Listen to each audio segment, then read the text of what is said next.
નમસ્કાર, મારું નામ છે મનીષાબેન પટેલ। હું મહીસાગર જિલ્લાના લુણાવાડા તાલુકાના લાડેલ ગામની વતની છું।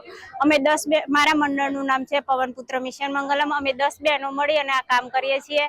અત્યારે અમે બધી જ જગ્યાએ જે સરસના મેળાઓ થાય છે ત્યાં જઈને અમે અમારું વેચાણ કરીએ છીએ।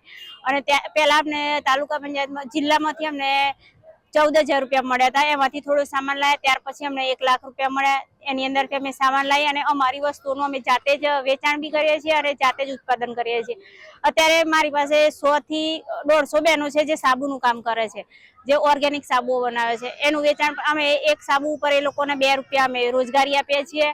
અને ઘણી એવી બહેનો જે મહીસાગર જિલ્લામાં તેમજ પંચમહાલ જિલ્લાની અંદર બહેનો છે, એ લોકોને ત્યાં ગામડે જઈને હું શીખવાડું છું। અને બરોડા સ્વરોજગાર વિકાસ સંસ્થાની અંદર હું એક ટ્રેલર છું અને ત્યાં જઈને આ બધી જ વસ્તુઓ એ લોકોને શીખવાડું છું, કેવી રીતે આગળ વધવું અને કેવી રીતે પોતાના પગ પર થવું એના વિશે પણ માહિતી આપી અને એ લોકોને વધારેમાંથી વધારે આગળ જાય એના માટે પ્રોત્સાહિત કરું છું। આજનો જે આ સશક્ત નારી મેળો જે મહીસાગર જિલ્લાની અંદર યોજાયો છે એમાંથી અમે સ્ટોલ કર્યો છે અને દરેક વસ્તુ જે બહેનોની ઘરે બનાવેલી વસ્તુઓ છે એ અમે અહીંયા પ્રદર્શનમાં મૂક્યું છે। અને સરકારશ્રીની આ યોજનાથી અમને ખૂબ ખૂબ ફાયદો થયો છે।